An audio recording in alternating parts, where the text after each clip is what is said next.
हमारे पिछले वीडियो में हमने इलेक्ट्रिक करंट के मैग्नेटिक इफेक्ट्स की मूल बातों के बारे में सीखा था। मुझे यकीन है कि आप इसके बारे में और जानने के लिए बहुत उत्सुक होंगे।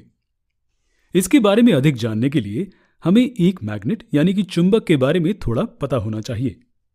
मुझे लगता है कि हम अपने जीवन में कम से कम एक बार तो चुंबक के साथ खेले होंगे। हमने अनजाने में इसके गुणों को भी देखा है।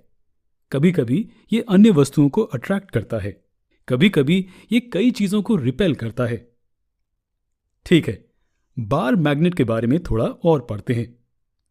एक बार मैग्नेट एक आयताकार चुंबक होता है जिसमें दो पोल्स यानी कि ध्रुव होते हैं, नॉर्थ और साउथ। हम इसे स्वतंत्र रूप से लटका देते हैं।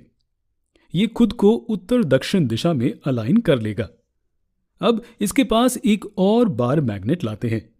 यदि हम नए चुंबक के नॉर्थ पोल को दूसरे के नॉर्थ पोल के पास रखते हैं तो हम देखते हैं कि वे एक दूसरे से दूर हो जाते हैं। वे एक दूसरे को रिपेल करते हैं।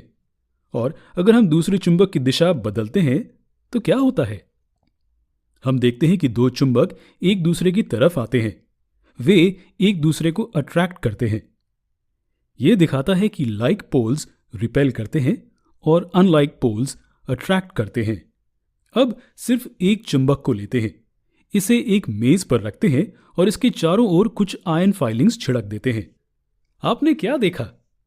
आयन फाइलिंग्स एक पैटर्न में लग गई हैं, है ना? बिल्कुल। इसे मैग्नेटिक फील्ड कहा जाता है। हम कहते हैं कि इस क्षेत्र में इस चुंबक की मैग्नेटिक फील्ड मौजूद है जहां यह किसी अन्य वस्तु पर फोर्स लगा सकता है। इसलिए यदि इस क्षेत्र में कोई अन्य मैग्नेटिक मटेरियल मौजूद है तो इसे इस मैग्नेटिक मटेरियल द्वारा अट्रैक्ट या रिपेल किया जा सकता है।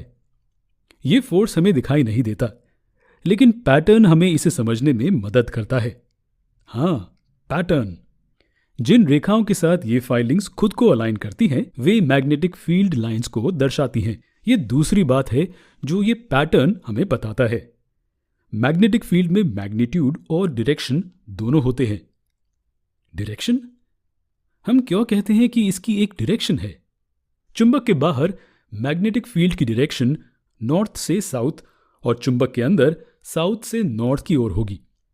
इसलिए मैग्नेटिक फील्ड लाइंस बंद कर्व्स बनाती हैं। चूंकि ये क्लोज्ड कर्व्स बनाती हैं तो कोई भी दो रेखाएं एक दूसरे को पार नहीं करती।